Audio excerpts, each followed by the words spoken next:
शराब policy case में गिरफ्तार दिल्ली के मुख्यमंत्री अरविंद केजरीवाल ने अपनी गिरफ्तारी के खिलाफ सुप्रीम कोर्ट में चुनौती दी है। थोड़ी ही देर में जस्टिस संजीव खन्ना, जस्टिस बिला एम त्रिवेदी और जस्टिस एम सुंदरेश की बेंच इस पर सुनवाई करेगी।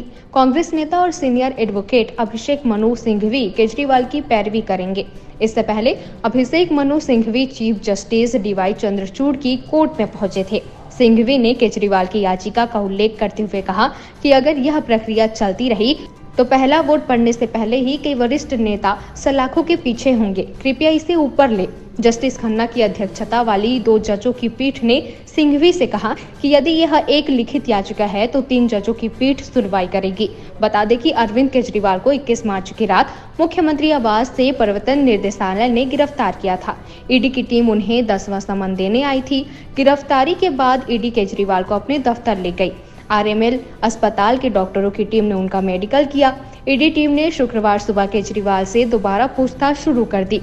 उनसे अब तक जुटाए गए सबूतों और गवाहों के बयान के आधार पर सवाल की जा रही है। हालांकि केजरीवाल जांच में सहयोग नहीं कर रहे हैं, जहां केजरीवाल को आज दोपहर 2:30 बजे पीएमएलए कोर्ट में पेश किया जाएगा, जहां केजरीवाल की रिमांड की कोशिश की जाएगी।